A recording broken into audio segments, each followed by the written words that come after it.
Greetings, Facebook. Good morning. Good morning, Facebook.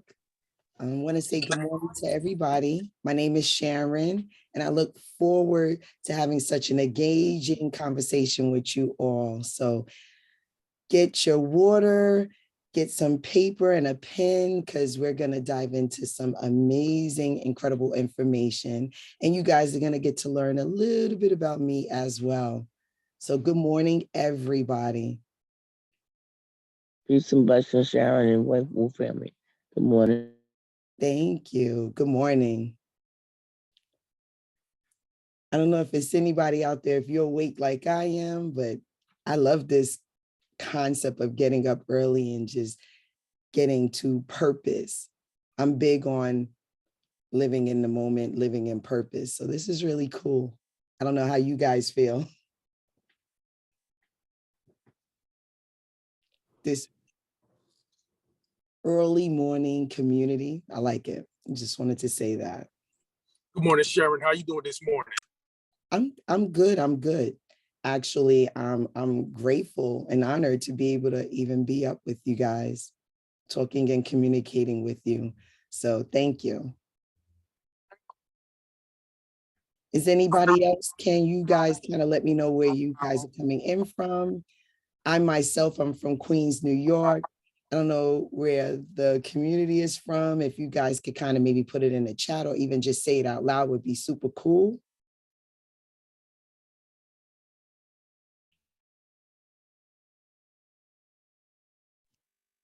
Jonesboro, Georgia. Peace and blessings.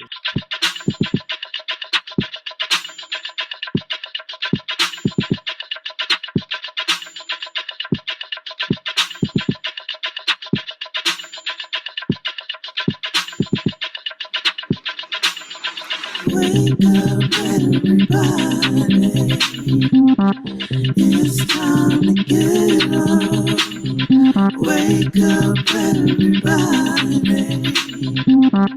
It's time to get up. Stay woke, stay woke, stay woke. It's time to get up. Stay woke, stay woke, stay woke. It's time to get up. We're healing, we're dealing, we're growing. Together, together, releasing. We're teaching, we're moving. Together, together, we're learning, discerning, we're striving. Together, together, we're leading, connecting, transforming. Together, together.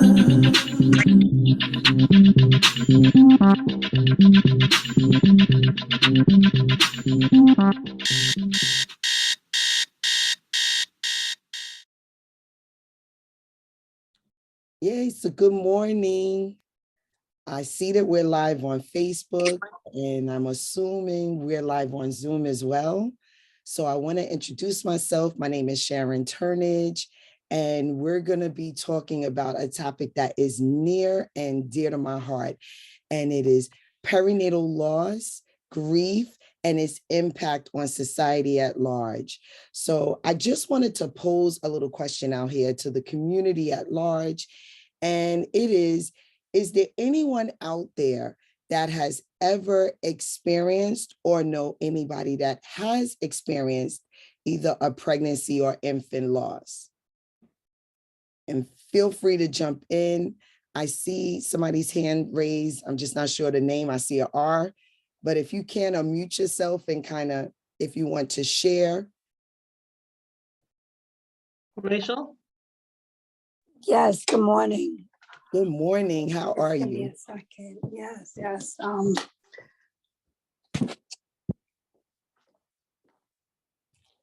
You can share. I'm sorry. Yes. So I have my girlfriend recently lost her granddaughter after coming home for like a month Wow. and being led home before with an infection that the doctors never told her about. So she wasn't being treated with the antibiotic. They should have had her on for like 30 days. Mm-hmm. And they released her without that antibiotic. And she went cold blue in front of my daughter's, Wow. I mean, my God, I went cold blue in front of my best friend's daughter. Yeah, so it's been a really, and it's very recent. I want to say it's about 6 months now. Okay. And it's been very, very hard on the family. Okay. Let me ask you, can you just dive a little bit into if she received any support, like if the family received support, what has that looked like? Yeah, I did my best to support as I could, right? I jumped in. It's what the family wants to do, right? Because I definitely reached out to Shawnee personally and expressed my concerns, and she was on board and ready. You know, she shared what she has available, and she also said she'd be willing to coach and help them as a family. It's just what the family is willing and ready to do, and it was very new and fresh. So I always believe I always like come back every so often and throw it out there, because sometimes it's easy to forget the loss. You know, everybody extends their self in the beginning and then it's forgotten. So I do my best not to forget and not constantly, but always throw out a little bit of a reminder that there are resources out there and support for her waiting. Yes, and the reason why I asked you that is because I am actually an infant loss survivor, which I'll go into a little bit further, but I know when I experienced my loss that there really wasn't the support there. And I don't think it was deliberate. I just think that people, you know, when they haven't really connected with the infant, right? Because the child is so very young and, you know, it's kind of that silent grief, right? So I myself grieved in silence. And I believe that people wanted to be supportive, but I also do believe that people didn't know how to support. You know, we all experience loss, but it's something different when that loss is your baby, right? And I actually run a support group where we call it Veloma, and which means not in its natural order, right? So we don't expect to bury our children, let alone to bury our babies. So I think, and it's not something that's ordinarily spoken about, right? We don't really talk about infant loss and grief. And we do want to support the families, but at the same time, I don't think people know what to say or what to do. So a lot of mothers like myself, like your friend, a lot of times we grieve in silence, which is why I've been very vocal, even about my own personal journey, because I just want us to just make it comfortable for people to be able to open up and to support us and to understand that we need more than ever. When you experience the loss of a child, you need that community support. The only reason why I'm even here with you guys today and as an advocate in this, just in this area, is because somebody supported me and that support helped me get through. And I don't know without that support, if my grief if I would have been able to grieve and to move on in my purpose. And I'm grateful to that space. And so I want you to know that we have to provide a supportive space for her. And I have a nonprofit, which is called the Tyler Nicole Foundation. And I work with moms who lose their infants at birth, experience pregnancy loss. So I'm also a space where she can come to as well. And we can provide her resources. And at least she can have somebody that not only is providing the support, but I'm a survivor myself. So just that lived experience connection. So Yeah, I definitely agree with that. I will send her your information when I receive it. You know, what's sad about the situation is you can't force anybody to do what they're uncomfortable doing. And a lot of what I'm recognizing is rather go to a doctor and be medicated to relax your emotions versus heal and go on the journey. And it's a very scary thing because it could end up being a downward spiral.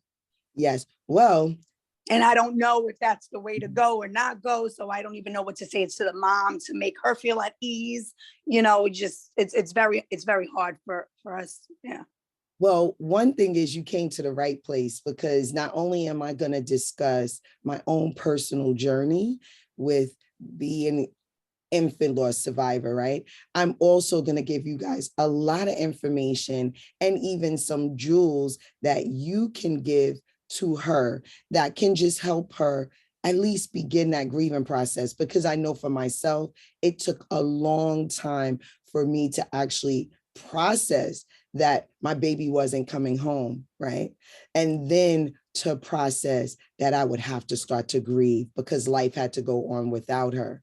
So you're going to get so much information. You have to grab paper and pen, and I'm definitely going to give you some jewels. I am also a licensed clinician. Okay. I'm a licensed social worker. So I also wanted to Sharon, you muted yourself. I just wanted to give you guys some information from that perspective as well. What you can do to grieve, even some coping strategies, and that you guys can utilize to kind of help you guys in that time of grief. And if you know anybody that's experienced this, you can actually share this information with them, or you can even have them go to our website and where they can get information and support as well. So is there anybody else that wants to share before I begin, that experienced a loss or know somebody that has, that just wants to share? Good morning, everyone. Grand Rising Wolf family. I want to share this conversation already has me remembering the earliest loss that I recall of anyone having had an infant loss. And it was my aunt when I was a child. I was probably like 5 or 6.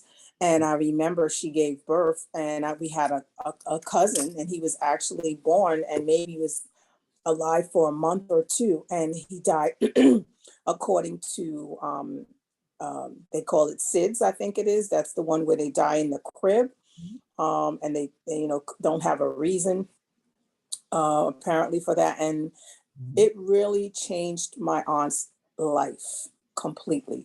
She has never, ever, ever been the same. Wow. And yeah, it impacted her, the person that she was, which was very loving, very attentive, very sweet. And she still was throughout her life, but she became extremely angry and extremely tough and difficult, to deal with. But at the core, of course, was still the loving person. But yeah, I don't think she ever, and she's passed on already, but I don't think she ever got any kind of counseling back then, or any kind of, emotional support, back then. And yeah, it was just really devastating for the whole family. I remember the energy around it. And yeah, that's the first experience I've ever had. Of course, I know friends that have also had loss as well. So, And conversation. it's ironic that you say that, because I feel like my losses were in 1993 and 2000, and people think, wow, it's so far removed, and I grieve as if it just happened. And it's a process. It looks different for me now than it did when I first experienced the losses. I have way more happy days than I do, sad moments, like this year, her birthday. my baby's birthday came, and it was just a little hard for me because it was sort of like, wow, she would have been 22 in college, probably graduating, all those hopes and dreams, gone, and, just grieving. And what I find is this grief is a process, right? It's a journey. That's why I call it a grief journey. And it's something that I work at every day, right? And I feel like what you mentioned, that I sort of was grieving in silence, it changed me in a way in the beginning that I didn't even want to. It was like, how can I see life without my children? And even though I had other children, I just could not see any light at the end of the tunnel, which is actually the slogan for my nonprofit. It was a journey. A social worker grabbed me by the hand, which is actually why I am a social worker today. I was actually going to school to be a medical doctor before that experience, and just couldn't see my life continuing on as it was. I had to then shift, and I shifted in a way to whereas I shifted in purpose. I realized that part of my healing process was to help other moms, to share my story, to make it okay that we could talk about infant loss and grief. And it can be a productive conversation, right? It doesn't have to be that if I share my story, sometimes when I'm speaking to people, it's like kind of scary, or they don't know what to say. And I tell them it's okay. It's for them to get the information so that we can, moving forward, help the next families, right? And so I'm happy that you shared that, Cheryl. You took the words right out of my mouth, because that's exactly the way I felt. And Yeah, so, thank you for that, because it also lets me know that like we never really talked about it as a family ever after the time period. I don't remember, us asking her, or even as an adult asking, what do you feel, or what do you think, and how old do you think the child would be? His name was Derek, rest in peace. How old do you think Derek would be at this point, and what do you think he would have been doing? Any of that. I don't remember any having those conversations, and I can't imagine that she had those with her mom or her sister. And I'm sure that was boiling inside of her. And, like you said, she had further children after that. She had 4 children after that. Still, the impact, it lasts. So thank you for this conversation and making everyone aware that there is an impact that lasts throughout your life, no different than any other loss, to have a pregnancy or infant loss. Thank you very much. yes, and thank you for saying, I see 2 hands. I'm not sure who went first, but please unmute. Hey. Greetings, beloved. Greetings. Yeah, I've shared a little bit of this with you myself, so I'm going to condense it as much as possible so you can get on with your presentation. But I was a miracle. The doctor said I should have been stillborn. I'm condensing everything. And then when I was 2, my mother was pregnant, and at 7 months, the whole embryonic sac slid out of her body. So she was carried to the hospital with the embryonic sac outside of her body. And when she got to the hospital, they just broke the water. The baby lived about 2 hours, long enough for them to christen him. He was the junior. And it changed her so profoundly that I basically was forgotten about. And when she got pregnant the 3rd time, we were in Bermuda when all this happened, and the hospitals in Bermuda are not known for being very good with complications of any kind. So when she got pregnant this 3rd time, my parents decided she should go to New York to have the baby. And at that point, I was about 5, and I was left in Bermuda while my mother spent the majority of that pregnancy, from the moment she found out she was pregnant to the baby was about 6 months old. my brother was 6 months old when she came home. They did a cerclage, and then when they did the C-section to have the baby, they did a hysterectomy at the same time. This is in the mid-60s. So at that point, they didn't know how to undo cerclage. So if they did the cerclage, the next step was hysterectomy. So she went through all of that stuff by herself in New York. My dad was in Bermuda. And then she came home and life was completely different and never was, and I know for a fact that she never recovered from it. She was too sick to go to the funeral for the baby. In fact, I have memories of my grandmother and myself going to the funeral for the baby. And she went back to Bermuda in the beginning of the millennium for my grandfather's funeral, and the baby was buried in the same place where my grandfather was buried. She lost it when she went to the cemetery, and my dad had no understanding of this happened in 62, you know, and she's still mourning in 2002, 2001, you know, so it affected how she lived her whole entire life because nobody addressed it at all. Yeah. Yeah, and I can relate, Z. You know me well, and you know that I grieved in silence for a long time. And I must admit, I did have a lot of support, right? But I didn't have the constant conversations, like people reaching out to me, are you okay? And, you know, how are you feeling? So a lot of my grieving initially was just to myself. And I couldn't imagine leaving the hospital without my baby and then life without my child and then being happy again, right? Because we don't want to have life. We want to truly live and feel alive.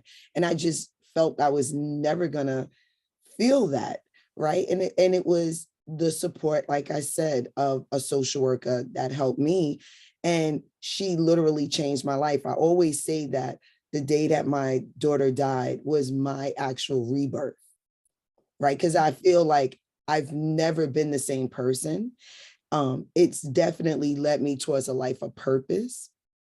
And I live every day honoring my children and their life and their legacy and just being a vessel, right? Because we don't want what happened to your mom, that experience of losing a child, right? Experiencing loss and not feeling like there's even a space to even acknowledge that, or even people that genuinely know that you're grieving. Or I've received a lot of toxic positivity where people were like, oh, get over it, you can have more kids, right? But no amount of children you have will ever replace your loss.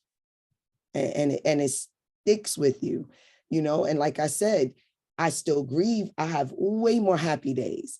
This right here is an amazing day when I get to honor my children that have passed and get to be inspiration and motivation to each and every one of you guys out there. But it's still a journey. And so we have to put these stories out there because 1 million babies die every year. So we have 1 million women on a grief journey, 1 million dads, 1 million partners, 1 million families on a grief journey. And many of us are grieving in silence. So I'm happy that you shared. I'm happy to even be sharing with you guys. It's an honor and a privilege because we want to normalize perinatal and infant loss. We want to let people know that, no, you don't have to be scared to talk to us. And you know, yes, I experienced a loss, whether it's a miscarriage, stillbirth. I had a child that lived, and I'm still a mom. What about the mothers out there that have experienced loss and do not have a living child? They're still parents. They are still moms. And we have to let it be known that we're going to acknowledge all our moms out there, whether you have a living child, have a child that has gone on. That's what we're going to do. I see the hand raised. Please unmute. One thing you said that I was going to bring up is that you had toxic positivity. And I was saying, my girlfriend's daughter, she's screaming on Facebook, right? Social media is her space. And she's sharing her thoughts and feelings. And when I read certain comments, I'm just like, how can people be so insensitive? And I've also heard people throughout, say like, when is she gonna just like, all right, it happened already, like get past. And I'm just like, I'm confused because there's trauma behind that, right? So how do you just move past it? So I like, while screaming and sharing your message and telling the world, like, really bring up the toxic positivity, because it's a real thing, and it's saddening, actually. So I'm happy you're right here. I want to share this with you. One of my losses I experienced, I was pregnant with a set of quadruplets. Yes, quadruplets, all natural, no fertility, 2 sets of identical twins. So that pregnancy, of course, would be considered high risk. And I actually was coming off of another pregnancy that was high risk, where I received terrible treatment through the healthcare system, and which almost caused that pregnancy to be lost. The cord was wrapped around my daughter's neck, and the hospital never picked it up. And by the grace of God, she's here, she's thriving. But that pregnancy and the way that doctor handled me caused me to have an incompetent cervix, and every pregnancy moving forward to be high risk. So now I had a set of quadruplets. I was pregnant. I was on bed rest, and I actually lost them around 7 months of pregnancy. And they were born. And as each one was, being born, as one was coming out, one was passing on, it was a very, very traumatic experience for me. And then I had to deliver 4 babies, deliver 4 placentas, and all of my babies did not make it. But I didn't even grieve that loss, because people were telling me, well, first of all, why would you have 4 kids? Like, how was you going to afford 4 kids? You should be happy those 4 babies did not make it. So at the time in 1993, I literally did not grieve. I actually brushed that loss off and felt that I wasn't entitled to grieve that pregnancy because of all the negative comments and the toxic positivity I received.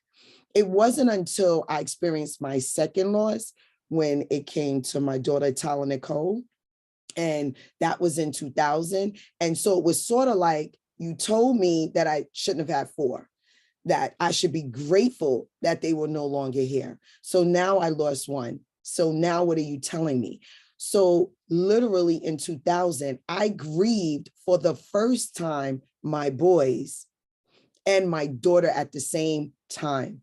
And I cannot tell you all that it was horrible for me. It was compounded grief. I felt like I didn't even see how I could even move on living. It was just horrible. And so the toxic positivity really did a number on me. And that's why I'm here to tell you that people are going to give that to you. People are going to say things like, well, I know you had a miscarriage, but you can have another one. You can always adopt, or just comments that, and I can't say that people are coming from a bad space, but I can say that the toxic positivity is very unhealthy, and it really can complicate the grief. I know it did for me, but what you have to do is, 1, seek out the help of a counselor. I'm a therapist. Therapy is real. they're grief counselors. I'm actually not just a therapist, but my specialty areas is grief, crisis, and trauma. So one-on-one counseling would be ideal. Also, I would suggest, because one-on-one counseling for everybody is not ideal. Maybe somebody doesn't want to talk one-on-one. So a support group with other moms or other families that, or dads that are going through this could help, or just being in supportive spaces like this. Just being in this community surrounded by you guys is just strengthening my resolve to continue my fight, to tell people that 1 million babies do die, and we are supported. We have people, just the conversations already, that we want to be a community of people that's helping each other get through this. And I see, yes, we have to learn what to say to folks. It's so important. And I just want to say that before we go into the slides, that just if you know, they have a saying, right? If you can't say nothing nice, don't say anything at all. So I suggest, if you don't really know what to say, that's okay. I remember one time, a friend of mine was losing her daughter, and, you know, I know there's nothing to say that you can really say that can really impact. So all I did was let her know, are you okay? I'm here for you, and I'll be here for you. Just letting her know that I support her and I'm acknowledging her grief. Acknowledgement of the grief is so crucial and critical. I wanted somebody to acknowledge me, and I'm receiving that now, acknowledgement now.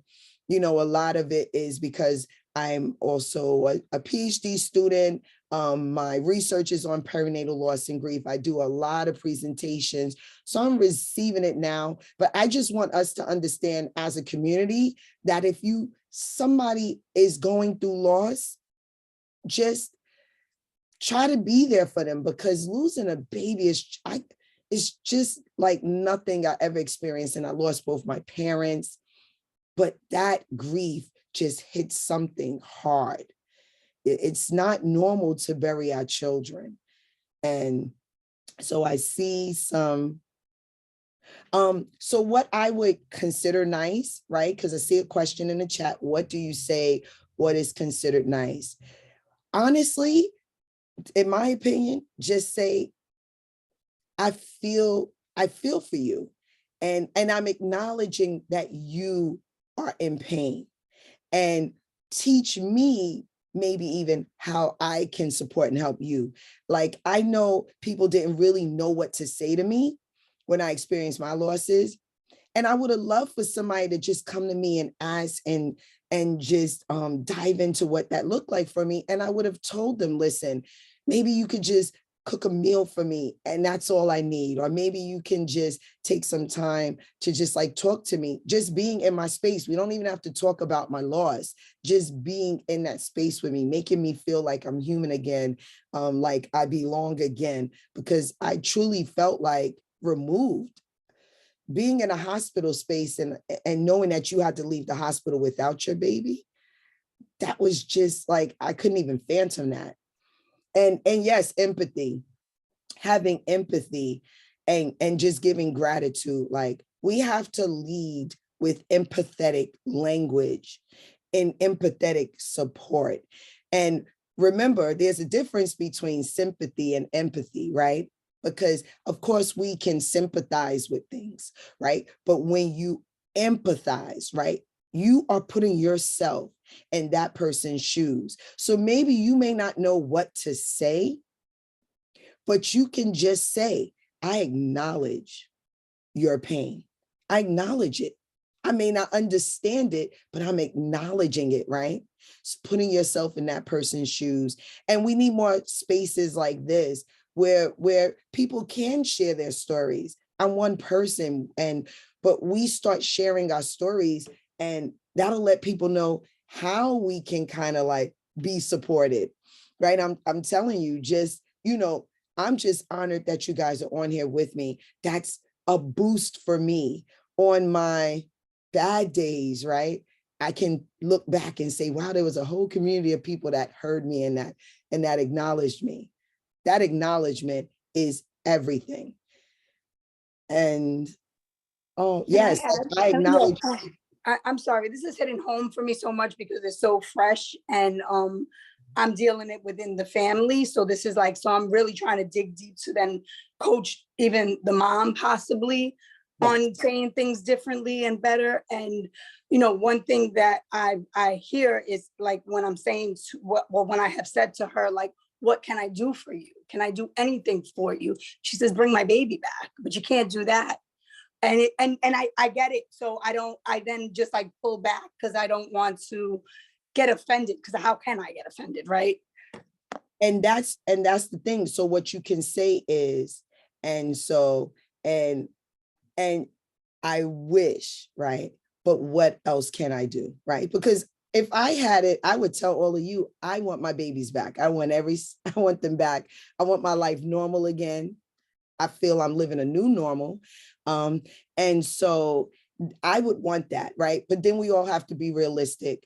The next thing was just letting people acknowledge that my baby lived, because I felt like in that moment, people didn't acknowledge my loss. They didn't acknowledge that I experienced a loss. They didn't connect with the babies, right? The babies never left the hospital. So it was sort of like, just acknowledge that they existed, right? And I think a lot of moms, especially moms that experience miscarriage or stillborn and everything, right? And that do not have a baby alive, still wants to be acknowledged as being a mom, right? We can't lose sight of that. You're a mom regardless, right? And so that's basically what you do. We just want our pain acknowledged. Yes, we have to deal with it and we have to cope, and it's a journey. That's why I'm gonna keep stressing it's a grief journey, but just acknowledge. One other thing somebody recently said to me, say your baby's name, right? Because I told you with my 4 boys, for so long, people dismissed them that I even dismissed them on my own. I would never say their name. I just couldn't do it, right? And I was in my support group and somebody said to me, well, what were their names? And I was like, wait, you want to hear their names? And I said their names. So I'm actually going to say their names right now. So my 4 boys, their names were Dominique, Donovan, Devin, and Derek. I lost to Derek as well. And I lost them February of 1993. So I'm acknowledging that. And I lost a baby girl by the name of Talented Cole, who passed away in 2000. And I have a nonprofit organization called the Talented Cole Foundation. And we provide support, space, counseling, help with funeral arrangements and everything. But we try to be there to hold that mom's, dad, partner's hand, and just let that family know that we are there with them in grief. And I think that's the only thing you could really do, because we can't have our children back. We just can't. Sharon, there's a message from Facebook, so let me read that. Amy Masha Berry says, Massachusetts mama in the house. I lost a little one at 7 weeks pregnant. I saw that loss as my higher power knowing more than me, a way to make sense of my marriage dying at the same time. Blessed to have a 5-year-old daughter now. Wow, that is so powerful. And I can relate to that because my slogan is turning pain into purpose. Everywhere I go, I say that those losses was turning pain into purpose, and also walking in my purpose and living my truth. Like, I feel like those losses like heightened an awareness for me, and heightened and actually sent me on my purpose. The day that my daughter died actually was, it just, the light bulb clicked, and it was like, wait, I have to go on this journey, spreading this awareness. It just did something for me. And so And I hear a lot of people saying it too.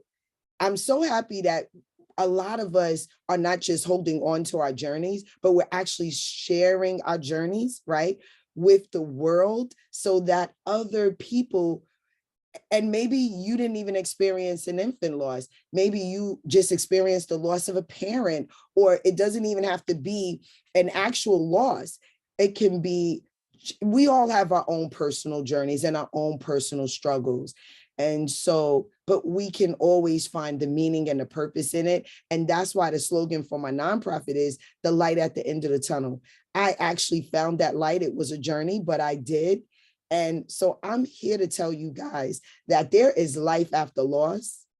I am here happy with what the future holds with my journey and my story, how it's going to impact and help people. It's not easy. I'm going to admit it's not an easy thing to do. It's not an easy thing to share, but I do it with the hopes that I can touch and impact somebody there. And even if you didn't experience the loss, you will know how to help somebody else that has. And so. Sharon. And, yes. Oh, yeah. Oh, I want to also add, I'm going to put my video on, that I was a doula, and as a doula, I experienced two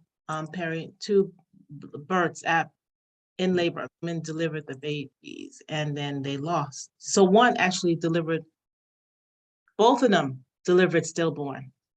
So before they went to the hospital, there was some concern. They got to the hospital, baby died in utero, and then they had to do the labor. As a support, my whole experience changed, because up until that point, it's like, birth is joyful, and it's like I'm having all this high energy to support the mom and to, bring the dad in and to hold the space. And then it was like, I have to hold space in a different way. How do I do that? I read about this, I learned about this, but this is real life. What do I say? How do I be in my body? I was feeling all sorts of things. And my own disconnect from death and loss was very present. So it challenged my real, I feel like it challenged my real connection to the mom and that experience. And then seeing the baby being born was just another crush for me. This lifeless child. But I did all the right things, but I was robotic in that moment. That's my share. And can I say, and I'm so happy that you said doula, right? Oh, we so need doulas, and especially when it comes to that time of loss. Because one thing I can say is, my pregnancy journey, I had both pregnancies ended at around 7 months. But with Tyler, she lived for 26 hours, and she was taken from me at birth because I was dying for the most part. She was really making me sick. She was battling E. coli, which I did not find out till the next day. And so I had nobody there supporting me. They took my baby from me. She's in the NICU. I'm in this space. And then I never forget, a nurse walks in the room and says to me, your baby has a 10% chance of making it, so we're going to wheel you to the NICU. And that was it. So I wasn't supported in that moment. I was finally realizing that, you mean to tell me my baby isn't going to make it? And all you're giving me is 5 minutes per se to hold her and say my goodbyes. I cannot describe what that feeling was like. And I know for you, like being a doula or a midwife, and probably you were saying to yourself, wow, this is a peculiar situation to be in, because how can you really support? It's like just unreal. But just having you there, even though I know you wouldn't have known what to say, because I didn't even know what to do as a parent. I was unsure.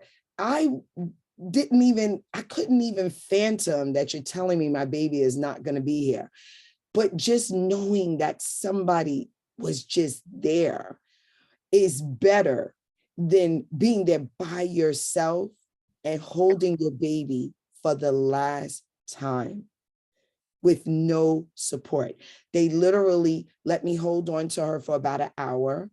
They took her from me and wheeled me back to the room, the same ward where I just was, with other moms who had their babies. I can hear people going into labor. I can hear people's babies crying. And meanwhile, I'm in a room with my baby gone, right?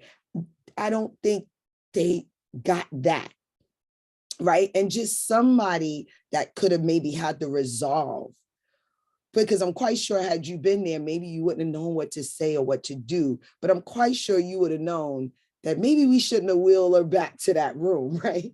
Maybe we should consider moving her somewhere else or not exposing her to a trigger, right? I do a lot of trigger work with my clients, but exposing her to a trigger, because imagine me laying there in the bed and hearing, the joyous cries of a baby, which is all I wanted to hear, and knowing that 26 hours later, my baby's gone. Yeah. Can you speak on the triggers more? Like what that looks like and what triggers? I'm sorry, I'm jumping in the way I am, but I'm just taking notes. Okay, yes, triggers. Like I said, for me, because I think trigger work, and I'm just gonna put this out there to everybody.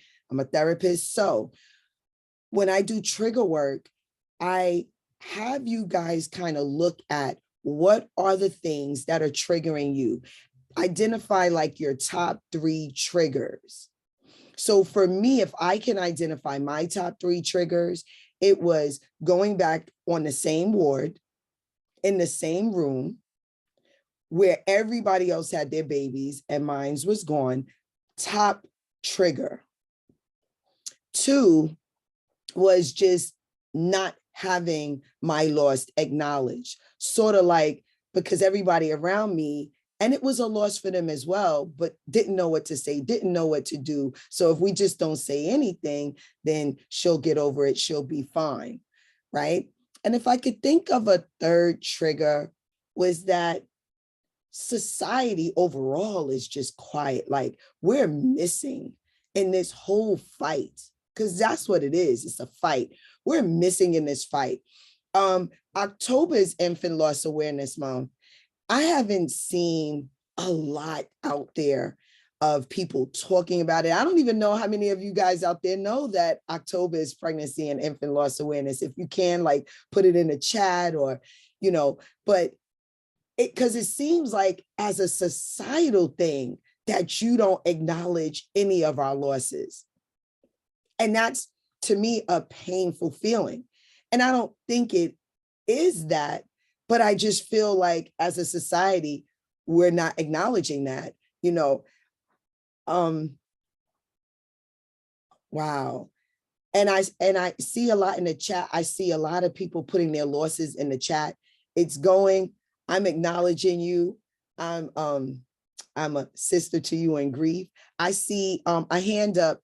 I see the T. Wait. Yeah, that's Teresa. Oh, Let Teresa. me read some from the chat and I'll come to Teresa. Okay. I don't want to lose what's in here. And Sabrina says, I definitely connect with you. The loss of my baby girl, Lily, has changed my whole being. It has been a journey, but it has pushed me into my purpose. Yay. And Jem from Facebook says a friend dreamt about her twin grandsons who passed in pregnancy, and the babies told her that they were okay. Wow. Sharon, have you ever dreamt of your babies? Ooh, okay, so I have to be honest with you guys. I haven't dreamt about them, I honestly feel, because it's just so painful for me.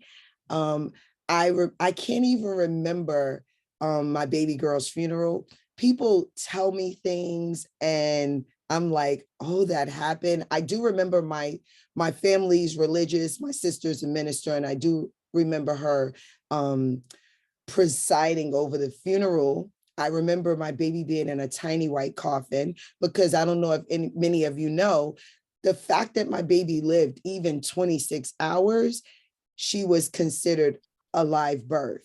So I had to receive a birth certificate. I had to receive a death certificate.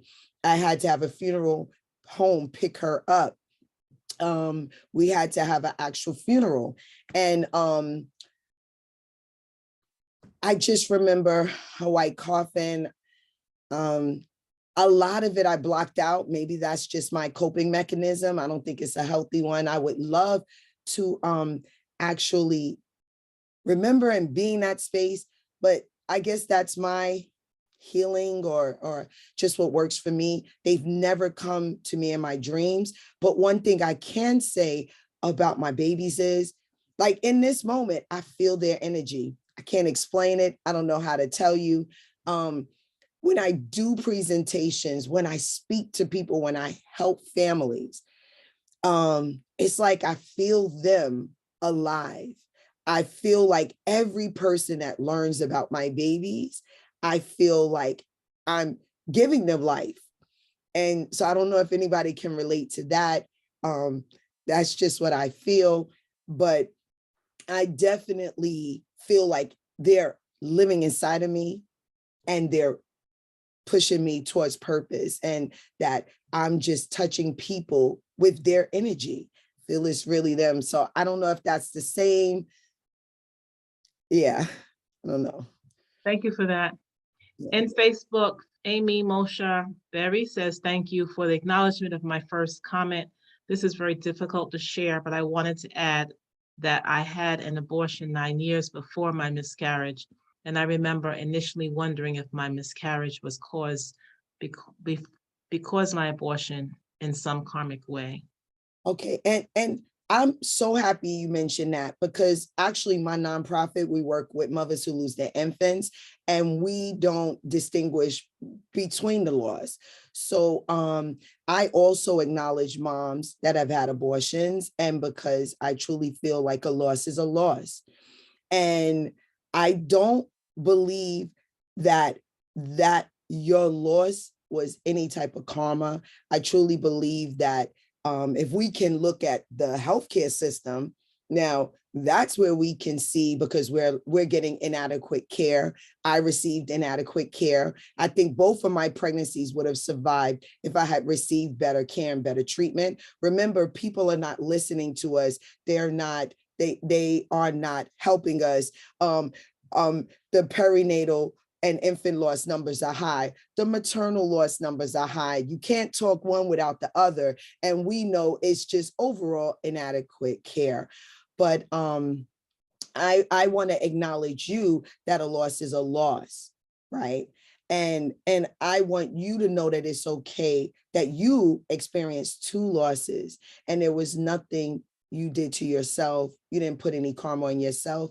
And I'm just letting you know that I'm acknowledging your loss and your pain, and I'm going to be praying for you. But in no way, shape, or form can you put that on yourself. I felt like with one of my losses, that I didn't hold them because of my incompetencies with my cervix and the high risk and being on bed rest. And it was a while after my losses that I felt like I didn't do enough. Maybe if I had just laid in bed a little longer and I didn't move, or if I put my feet up more. I was already with my 4 boys. I was already in a hospital bed with my head down and my legs up, right? But I felt like if I didn't even go to the bathroom, if I just, if I just all kind of things, I really blamed myself. I didn't think I was healthy enough. Because what do? They're not here. So you kind of like tend to turn inward, right? And kind of look at yourself. I've since identified that there was nothing I could have done. I did all I could. I was already on bed rest. So I don't want you to put that burden and that pain. We're already burdened enough and have so much pain that we don't need to look inward. And so I'm giving you my blessings, and I'm acknowledging that it's just unfortunate. And that's why this good, because now we can start speaking on behalf of the inadequate care we're receiving, because I really truly believe that's behind the enormous number of losses. Thank you for that, Sharon. Sabrina she wrote this, this is so much, there's so much guilt when it comes with loss. And that was my thought as well. So I'm grateful that Sabrina shared. Yes. I- It Thank you. is.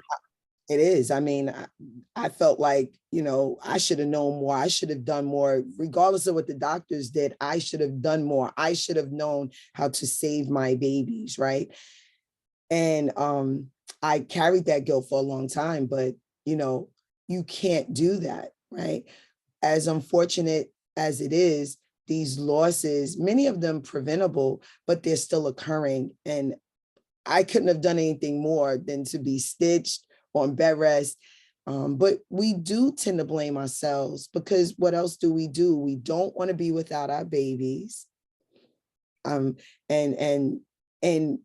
we don't think to blame the real culprit. We don't, because we don't even hear about inadequate care and doctors that didn't really care and doctors that didn't listen to me. I wasn't listened to. With the loss of my baby, my water broke, and they kept me on bed rest for a week after my water broke.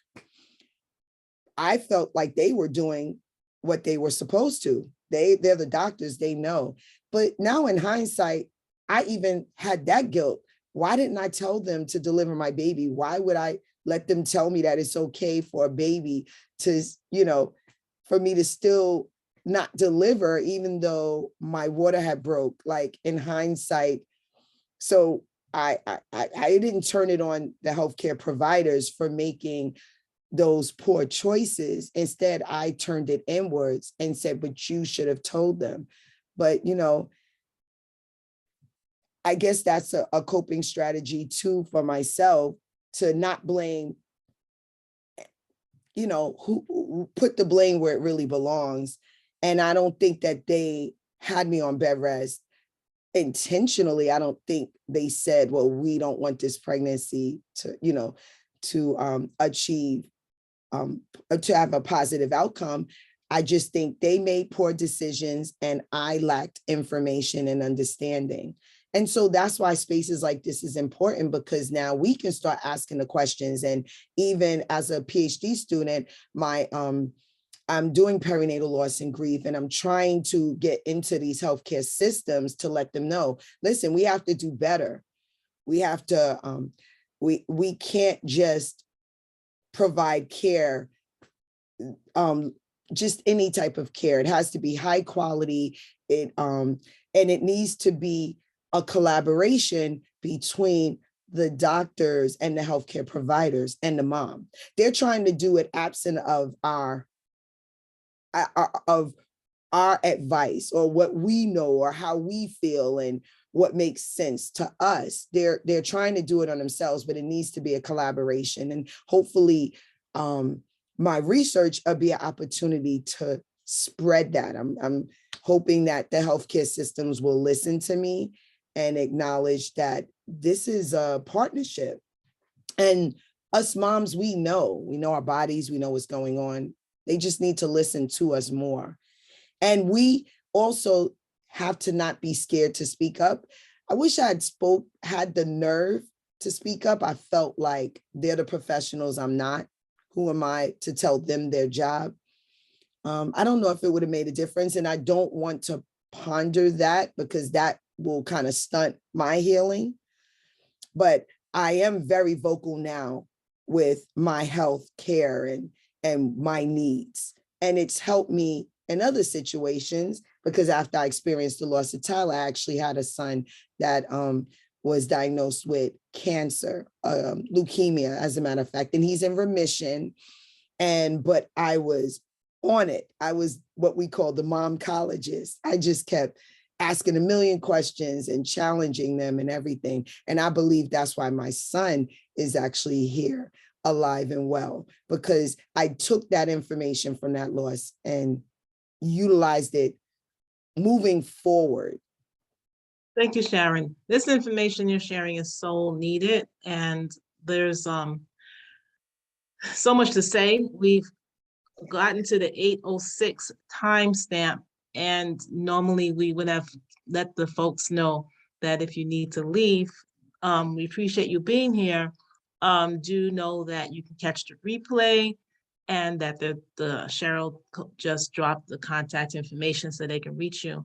I can see us going on all day in this conversation. Just want to jump in and have that break, commercial break there. Teresa? Yes, hi, peace and blessing. Just think that everyone who's been talking about are brave. One of the things as a disability advocate, I just feel that like we need to put in like kind of legislators like to deal with stuff like this. Like you should have not been taken back to a hospital where babies were. And I just feel that sometimes the insensitivity of the medical system, and like you said, them leaving you. And I just want, to say, don't beat yourself up about stuff like that because I had a C-section at 16. And even though I had the baby, but I went through some hell. And it wasn't until like the last, since joining WU, that I realized that, I was dealing with abuse, doing from the doctor. So I'm 64, just learned this maybe like 61 years old. So it's never too late, it's never too late, and like this subject is like kind of like a touchy for me, like just dealing with infant loss or just, people, women having a baby. Like, it's kind of like, it kind of bothers me because of the abuse that people suffer, as Black women and people of color.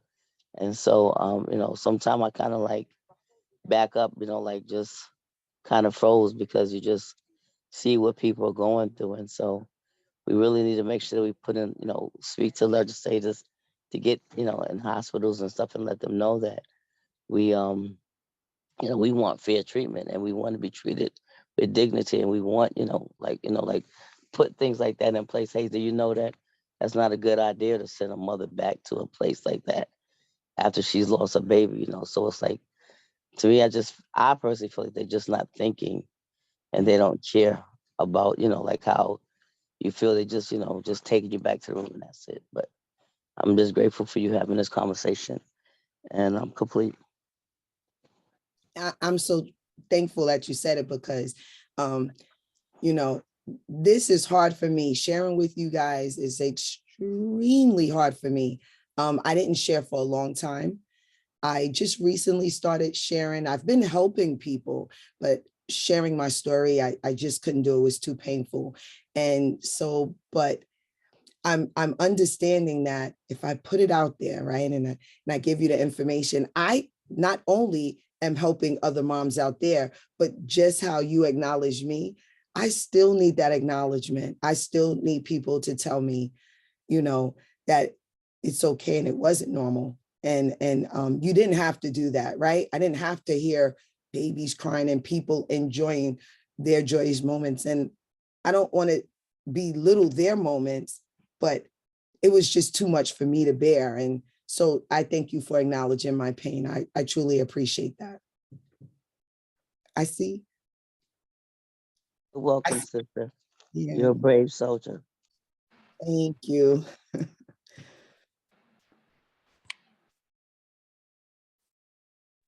I see. I think it's Sharon, right? Hey. Hey, darling. How are you? Good morning. I'm Thank you so much for being here and for sharing your strength with the community.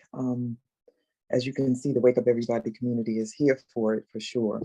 So I wanted to acknowledge something that I just remembered. It's wild how our bodies or tuck away or our emotional states can protect us from certain dynamics. As a writer, I think about how the thing that they call foreshadowing lives in our lives. And foreshadowing is just a word for how a film or a book can give you hints about what's coming for the future.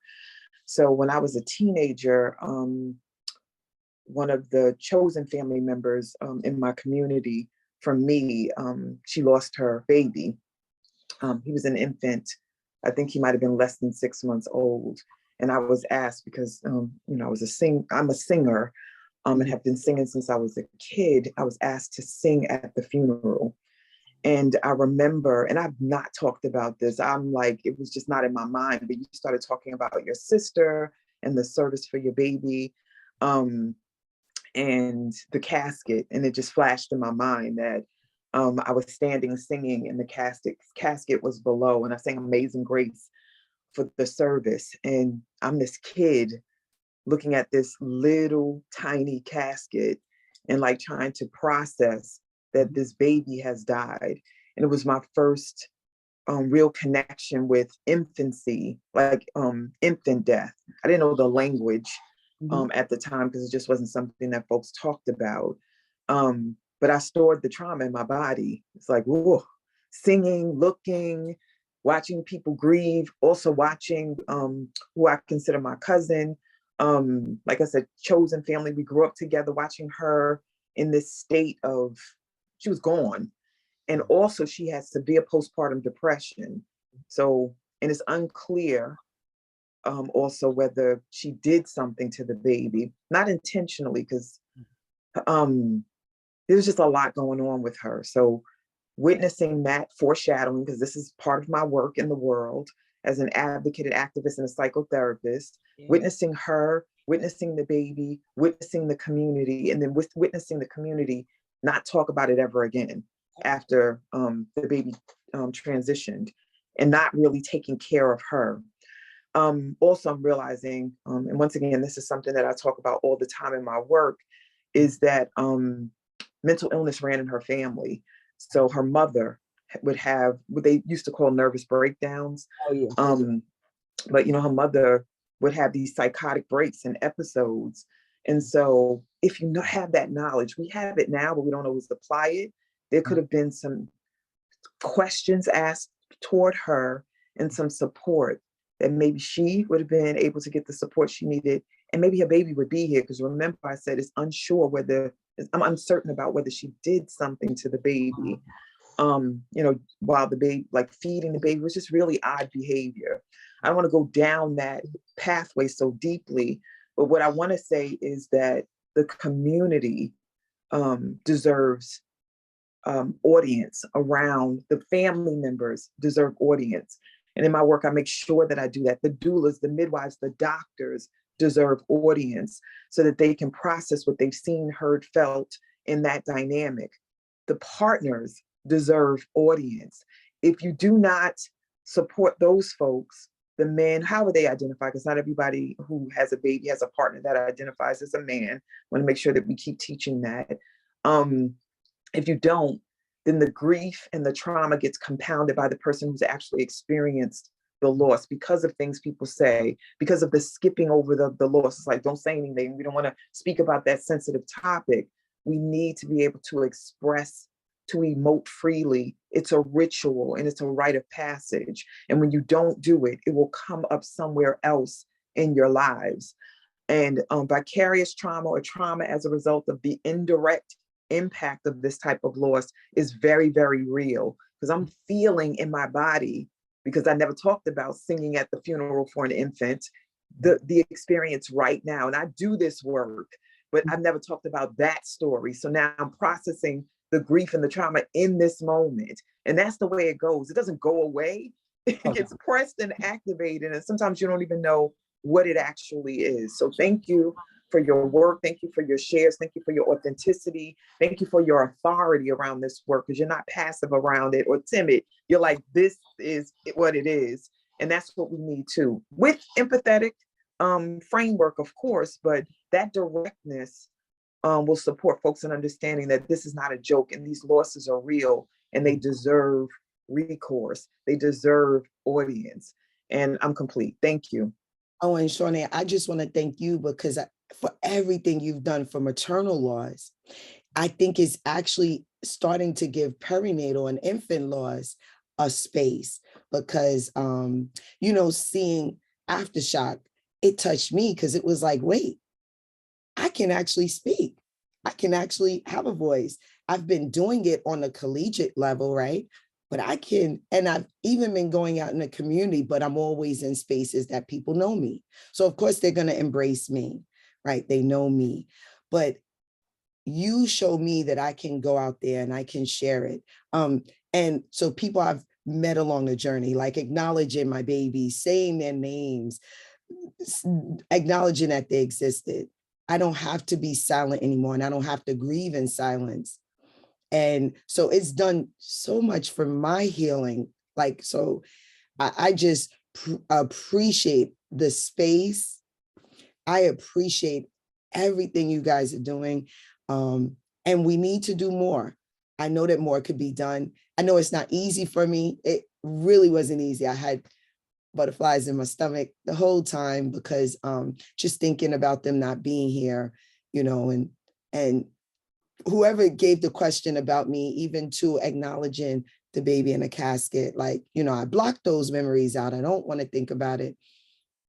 But I appreciate you guys allowing me to just open up and think back and on what that is for me. And I want you all out there to know that I'm in a good space, right? Because now, like I said, I'm going to turn my pain into purpose. And yes, I'm going to hit them pavements. I'm hitting the streets.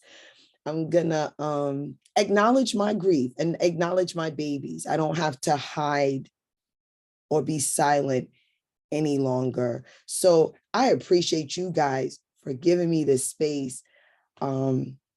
I want you guys to pray for me on my journey, not just as a PhD student, because this is my what my research is in, but also as a mom that is still grieving, that is still trying to make sense of this all.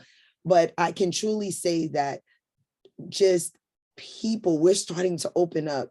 We're starting to grieve, to have a communal type of experience when it comes to this grief thing, because I'm still on a journey. And I want you guys to know that it's a journey. Don't think the journey is going to be quick. It's not. It took me 2 years to feel like I can move past my daughter's loss and start to live, truly live and be happy. So, and everybody's grief isn't the same. So I don't want you guys to think that your grief is going to look like mine. Maybe somebody that didn't need as much as I needed. I had to have a support group and be around people in a space that I felt people understood and knew my pain and knew my struggle. Maybe somebody doesn't need that. So just identify what that grief or what that process or journey looks like for you, right? It's a personal journey. It doesn't have to be done in private, but it is definitely your personal journey. So if I can give anybody a takeaway, start to explore what that looks like. And you can explore it on your own. You can explore it in spaces like this. I'm definitely coming back. And you can explore it even in a group amongst your peers. But know that you are entitled to grieve. Our babies lived, right? And we don't have to look at loss from the loss perspective. Somebody told me a long time ago that, and I don't know where I heard it, but I don't want to concentrate on just the one day that my daughter passed. I also want to just acknowledge the hundreds of days that my daughter lived, right? So I'm acknowledging that my babies lived. My daughter lived for 26 hours. My boys lived for 1 hour, but they lived. And I'm just honored to be their mom and honored to be here with each and every one of you. And yes, we need to hold systems accountable. We need to hold the politicians accountable. I've been trying for a long time. I think they're just starting to listen, but we need to hold people accountable, because what's happening, a lot of these losses, including my own work, were preventable. And why would a mother have to deal with the pain that I feel when we can prevent that loss from ever occurring? So You shared something that and had me remember that there's cultures in terms of you're honoring your children's days of life. There's cultures who honor birthdays, not from the day the child was born, but from the day the child was conceived. So your children actually lived more longer days than you are acknowledging. Yes. And I do, you know what, I actually, my daughter was born August 6th, she died August 7th.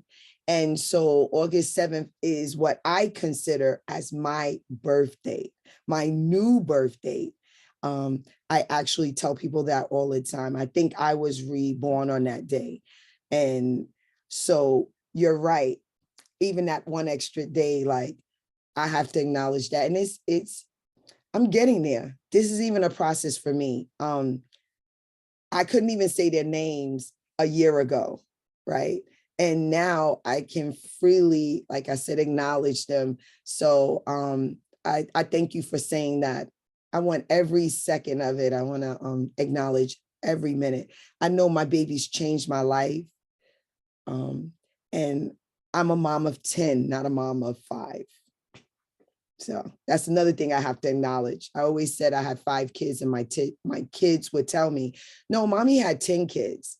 And I was like, wow, my kids have so much more knowledge than me, because they acknowledged all my children.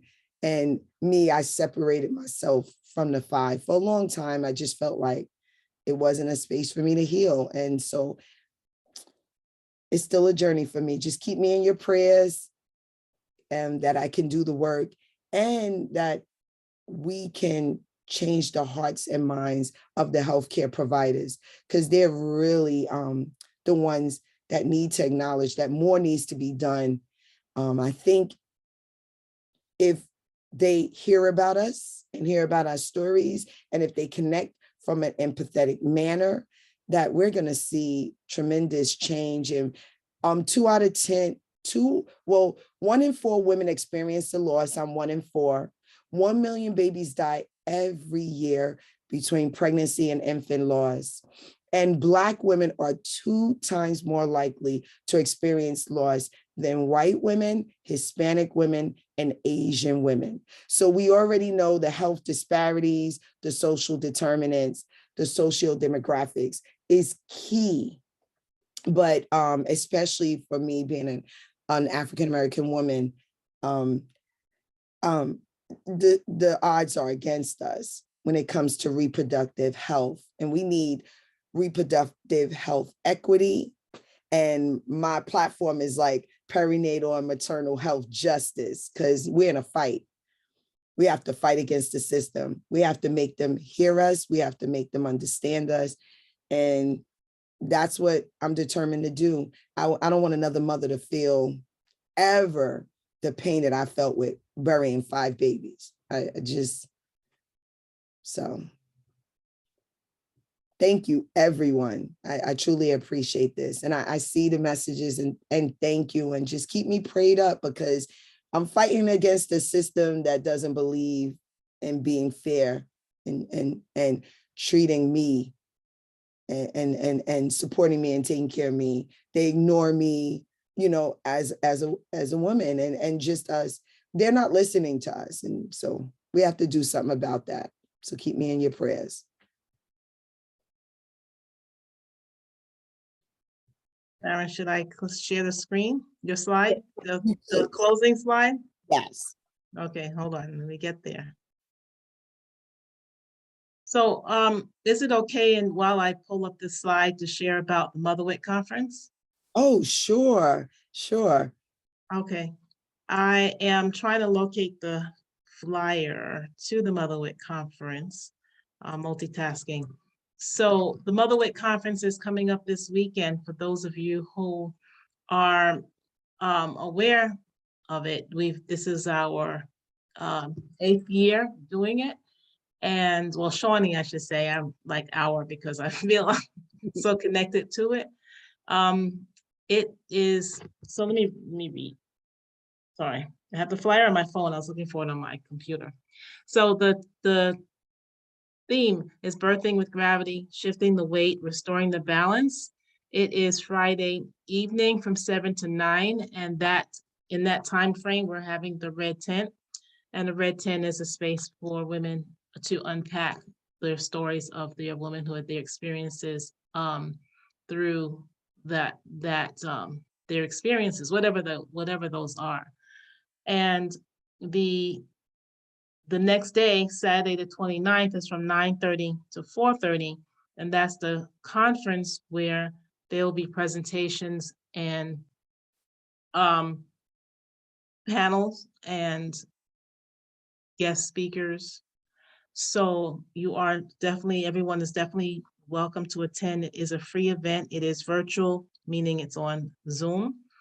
And the link to register is bit.ly/motherwit2022. And Cheryl can drop that in the chat. If not, Shawnee can do that. It will be in the chat, trust me. Somebody's got that information. Didn't find the flyer on my computer. So I'm going to share the slides.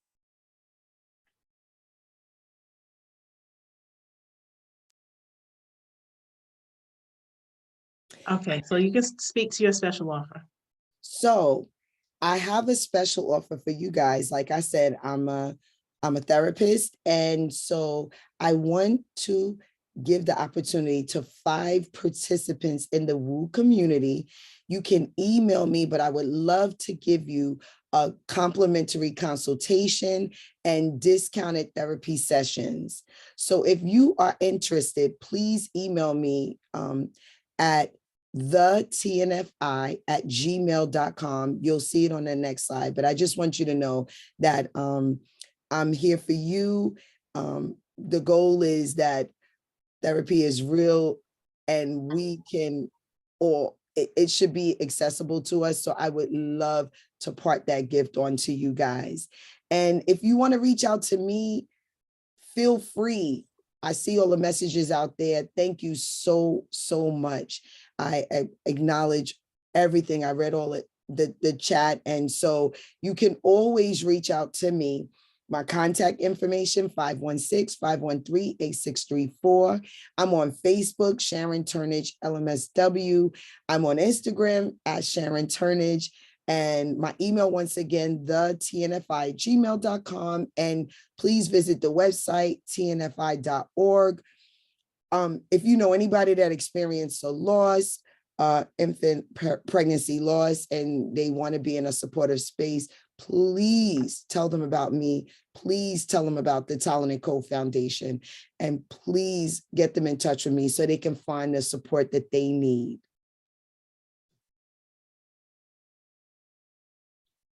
Oh, and by the way, you guys, if you would like to give a love offering or a donation, you can on Zelle at soulleadershipdevelopment@gmail.com or Cash App at Spirit of a Woman. You can read it on the screen, but Cash App Spirit of a Woman, and the code is #703ST. It's also dropped in the chat. Oh, okay, good. And it's in the chat. And also, wow, I'm so happy I found this amazing community. If you would love to give an offering or a donation to this awesome space, please, the WOO community can use your support. $25 a month, $50 a month, whatever. You can share and give to just keep this space alive and well. It's such a supportive space and a space that's so needed. We don't have enough spaces that we can be in to get phenomenal information and support, and just to be around people that really are empathetic and care. So please, if you can, give a love offering or donation. And so for the rest of this week, tomorrow, on Wednesday, 4 ways to get rid of anxiety ASAP, which is going to be facilitated by Kadeem Alston Roman. And on Thursday, exposing shame to heal shame, facilitated by Mika Joseph. And those are 2 amazing topics. Anxiety is real. Dealing with mental having mental symptoms, anxiety, depression, grief, trauma is real. So listen, come join and learn so we can all heal together as a community. Thank you, Sharon. So I know that there's new folks out there. I don't know where you are, but you can let me know by dropping in the Zoom chat, basically saying I'm new, or my first day, or my first week. And if you're out there in the Facebook world, the same thing, put it in the Facebook comment. We want you to know that we're here for you. We want to surround you and thank you, welcome you for being here. And we want you to come back. So there's a whole lot, as you can see, lots of information. Definitely you can see for the rest of the week, but we also have, we got months, we're like lined up weeks in advance of a schedule. So we're here Sunday, Tuesday, and Thursday from 7 to 8:30 in the morning, and on Monday and Wednesday from 7 to 7:30 in the morning on Zoom, as well as live on Facebook. And if you would like some support in getting your body up out of bed in the morning, to remind you, we can create you can initiate a text alert to come to you in the morning, 6:30. You will do this if you haven't done it before. Open up a text, type in the number 74121 in the telephone number section, and then the word Woo Nation in the comment, and press send. And that will have you receiving automated text alerts every day. We have swag. Go to bit.ly/Woo Swag to see which one has your name on it. You can choose from the thermos, a mug, a laptop sleeve, a bag, a journal, a mask, t-shirts, sweatshirts, colors and sizes, so many things. It's gift giving season also. So if you don't know what the right gift to get your special person, you can go to bit.ly/Woo Swag and be sure to find that right thing. And we ask that you stay in touch. We thank you for joining us today. bit.ly/Wake Up Movement is where you would go every week to register for that upcoming week. So when you register, you'll receive an email, and that email will tell you the lineup for the full week. So you can plan your week, and you can also share the week with friends if they're interested in being a part of the movement. So they too would register, and whoever's on the email will also get the Zoom link. We have two Facebook pages. One is private, one is public. The private page is where we are streaming live right now. bit.ly/Woo Community is where you would go if you have not joined yet. And if you have, you can still use that link to get there. In there, you can see the playbacks. You can also receive communications from the facilitators and if they have any special offers. And we have the public page, which is a fan page. You can go there and click like. We're on Instagram at Wake Up Everybody Virtual, and we are on YouTube at bit.ly/YouTube. We also have an email that you can share any comment that you would like to share or questions, and that's info.wakeupseries@gmail.com. So at this moment, I'm going to ask everyone to unmute themselves, and we're going to give Sharon love shower for this wonderful, insightful, and engaging conversation.